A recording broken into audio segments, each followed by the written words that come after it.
Alhamdulillah, eh, setelah hampir 2 jam mungkin kita melewati tangga, ratusan tangga. Kata sekitar sini sekitar 730-an tangga. Tapi wallahu alam ada juga yang mengatakan 1000 tangga. Kita sampai di lokasi makamnya Tuan Syekh Mahmud Barus di sebelah sana. Nah, ini lumayan tinggi, sekitar 200, hampir 300-an di bawah permukaan air laut. Makamnya juga lumayan panjang, sekitar 7 atau 9 meter. Tadi begitu sampai, kita walaupun agak ngos-ngosan istirahat sebentar, kemudian kita uluk salam kepada Tuan Syekh. Kita lihat nisannya ini sepertinya dari batu-batu padas yang dipahat. Arsiteknya ini berbentuk Yaman, arsitek Yaman atau Mesir kuno. Makanya diperkirakan para arkeologi mengatakan ini bisa jadi Tuan Syekh ini masuk ke daerah sini sekitar abad ke-7. Dan ada yang mengatakan bahwasanya di daerah ini merupakan kota Islam pertama terbesar yang ada di Indonesia. Ya. Ini wajar mungkin karena ada sebagian yang mengatakan dulu ini lautan semua. Nah, ini kita di puncak tertingginya. Perhatikan, di sana ada laut. Ya. Gunung-gunung juga ada. Di sini banyak yang berziarah, ada yang cuma selfie, ada yang kirim doa, ada yang datang istirahat langsung pulang. Dan berbagai macam lah, yang penting barokah. Nah, di sini ada lubang yang dulu menurut kisahnya air di lubang ini ada kendinya. Tapi kendih itu isi dalam air itu, isi airnya tidak habis-habis. Nah, ini Kang Dama menceritakannya gimana sejarahnya gitu. Monggo Kang Dama. Jadi yang saya ketahui dari berbagai sumber bahwa ini dulu ada kendi yang airnya tuh entah dari mana datangnya, tapi selalu penuh. Nah, sekarang tidak ada karena diambil sama seseorang, dan entah dijual atau bagaimana. Ya, kebetulan untuk dalam kesempatan ini kami berdua berikut dengan Ustaz Samsul untuk mencoba mengganti, walaupun mungkin tidak ada kemiripan atau tidak ada, karena saya pun tidak pernah tahu bentuknya seperti apa, cuman paling nggak ini sebagai pengganti di sini supaya tidak kosong kotaknya. Semoga nanti bermanfaat. Kalau mungkin ada air untuk bisa cuci tangan ataupun membasuh muka, kalau memang nanti bagus itu untuk bisa diminum, seperti itu. Mudah-mudahan Gusti Allah ridho dengan apa yang kita lakukan, bisa bermanfaat nanti untuk umat. Itu aja. Itu Kang ya. Jadi ini kendi, dan kebetulan saya dapat dari beberapa sumber. Kebetulan pula katanya yang mengambil kendi yang di sini itu orang Riau. Ya wallahu a'lam. Jadi karena kita juga putra Riau, sedikit banyaknya ya sebagai mantes-mantesin lah. Semoga air yang di kendi ini juga barokah.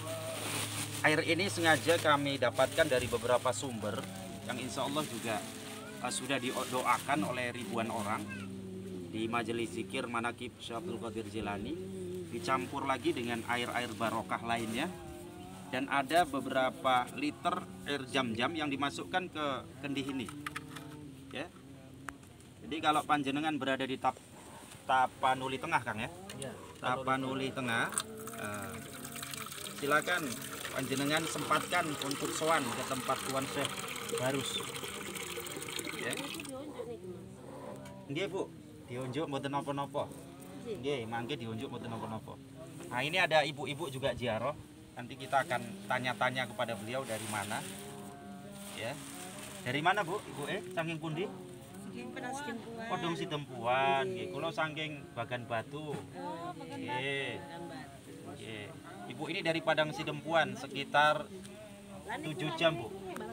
Bagan Batu. Oh, ya alhamdulillah. Iya, iya, alhamdulillah. Ternyata dari mana-mana datang ke tempat ini. Dan Kiai Said Akil Sirot pun pernah datang ke tempat ini waktu peresmian titik nol Nusantara. Itu ada sekitar, kalau dari bawah sebelum kita naik tangga itu sekitar 10 menit lah sampai ke titik nol Nusantara. Suasananya Masya Allah ya. Dan sangat asri. Sangat asri. Dan ini memang kita di puncak. Ya, di puncak. Bisa dikatakan di puncak pegunungan kecil. Kita perhatikan gunung-gunung yang lain. Jadi tadi waktu kami naik ke tempat ini, itu membutuhkan tenaga yang cukup ekstra. Ditemani oleh tim kreatif. Kemudian Kang Dama dari Padepokan Sekar Jagat. Ya. Alhamdulillah. Ya unjuk mboten napa-napa, Bu. Nggih.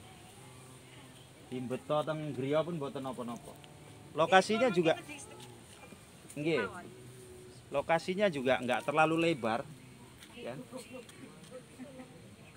Cuma subhanallah memang, dan wajar mungkin kalau kita lihat di sana itu lautan lepas di sana. Dan kata barus ini untuk panjenengan ketahui ternyata pada zaman Mesir kuno ya, pada zaman Mesir kuno, mohon maaf, itu yang terkenal kapur barus itu rupanya daerah sini menurut sejarah. Jadi waktu mengawetkan mumi pada zaman Mesir kuno, itu bahan-bahan barus, kapur barus atau kamper, itu diambil dari daerah sini. Makanya terkenal sampai sekarang itu adalah kapur barus. Dan Syekh Mahmud ini adalah salah satu ulama yang juga pedagang. Jadi dulu banyak pedagang-pedagang dari Cina, banyak pedagang-pedagang dari Yaman. Ada yang mengatakan Tuan Syekh ini dari Yaman, ya, Hadramaut. Ada juga yang mengatakan Tuan Syekh ini dari Arab. Wallahu a'lam. Tapi anehnya sangat disayangkan Bapak Ibu, sangat disayangkan pendengar, bahwasannya untuk wilayah sini itu di daerah bawah itu mayoritas non muslim. Ya. Sampai-sampai yang membersihkan tempat ini juga saudara-saudara kita non muslim ya. Banyak sejarah yang mengatakan, ada yang mengatakan ini wallahu alam, cuma kita berbicara tentang sejarah. Sebelum Aceh itu ada ya, sebelum Aceh itu ada, sini sudah ada, Masya Allah ya. Makanya para ilmuwan menyatakan, walaupun pro kontra pendapat ini, bahwasanya daerah tempat ini adalah kota Islam pertama yang ada di Nusantara. Walaupun pendapat ini masih menjadi pro kontra di masyarakat pada umumnya. Tadi alhamdulillah ketika kita puluk salam, beliau juga hadir secara batiniah ya. Dalam artian sedikit banyaknya memberikan petuah-petuah kepada kita. Karena kita membacakan sholawat Rijalul Ghaib tadi secara jahar ya. Alhamdulillah ternyata tempat ini juga dijaga oleh para wali-wali Allah secara ghaibiyah, secara batiniah ya. Sehingga semoga bagi siapapun yang datang ke tempat ini dengan hajat-hajat tertentunya, menjadi wasilah perantara, bukan menyembah kepada kuburan, tapi mintanya kepada Allah, berwasilah ke tempat ini, semoga dikabulkan oleh Allah Subhanahu wa taala. Dan semoga hajat panjenengan juga dikabulkan oleh Allah Subhanahu wa taala. Kang Damah, ada sepatah dua kata yang perlu disampaikan? Apa pendapat jenengan atau apa yang panjenengan ingin sampaikan? Monggo, silakan. Seorang wali atau seorang syekh ataupun siapapun, ketika kita mendoakan baik, itu akan menjadi baik juga untuk kita. Berbuat baiklah dan doa baiklah kepada siapa saja, maka itu akan kembali kepada diri kita kembali. Itu aja cukup. Alhamdulillah. Seorang wali Allah itu pada hakikatnya tidak mati, karena mereka itu berpindah tempat menuju tempat keabadian, tempat kebahagiaan. Sehingga dalam hadis Rasulullah Shallallahu Alaihi Wasallam saja, ketika umatnya menziarahi Rasulullah, kemudian uluk salam mengucapkan assalamualaikum, assalamualaikum ya Rasulullah, maka saat itu Rasulullah Shallallahu Alaihi Wasallam menjawab salam umatnya yang mengucapkan salam. Begitu juga wali-wali Allah. Ketika kita uluk salam assalamualaikum ya wali Allah, assalamualaikum ya rijalullah, assalamualaikum ya habiballah, pada hakikatnya mereka juga menjawab salam kita. Kirimkan Fatihah untuk wali-wali Allah. Sekali lagi kita lihat, ini bukan cetakan. Kalau panjenengan pernah ke daerah Rembang, Jawa Tengah, itu sedikit banyaknya hampir mirip persamaan karena batu padas, batu alam yang dipahat sedemikian rupa.